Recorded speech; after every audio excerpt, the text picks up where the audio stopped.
Despite a ban, British soldiers stationed in Kenya are still using sex workers. A recent army investigation uncovered the issue, finding a low to moderate level of transactional sex happening at the Batuk base. This follows years of controversy, including allegations of abuse and even murder. The army insists it's committed to stopping this behavior and is implementing new measures, including stricter punishments and more training. But the report acknowledges the problem persists. What's your take on this ongoing issue? Subscribe for more updates on this story and other global news. Major protests are erupting in Israel. Ultra-Orthodox Jews are taking a stand against Netanyahu's government. They're fiercely opposing a plan to force their young men into mandatory military service. Thousands have already marched, chanting and protesting this perceived attack on their religious lifestyle and traditions. Rabbis are calling for civil disobedience, urging their followers to prioritize religious studies over army duty. This is escalating tensions significantly within Israel. What's your take on this growing conflict? Subscribe for more updates.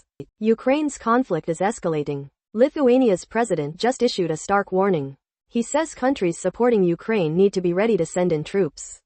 This comes after an online meeting of 31 nations discussing potential US-Russia talks.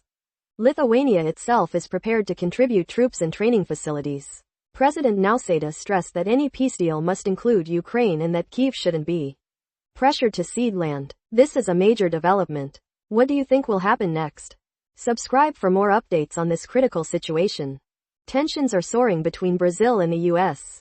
President Lula is firing back at Trump's attacks on Brazil's judiciary. Lula says if the January 6 Capitol riot happened in Brazil, Trump would face trial. This comes after Trump imposed tariffs on Brazilian goods and tried to influence Bolsonaro's coup trial. Bolsonaro, facing a potential 40-year sentence, is accused of trying to overturn the election. Lula defends Brazil's democratic process and rejects U.S. criticism of its human rights record.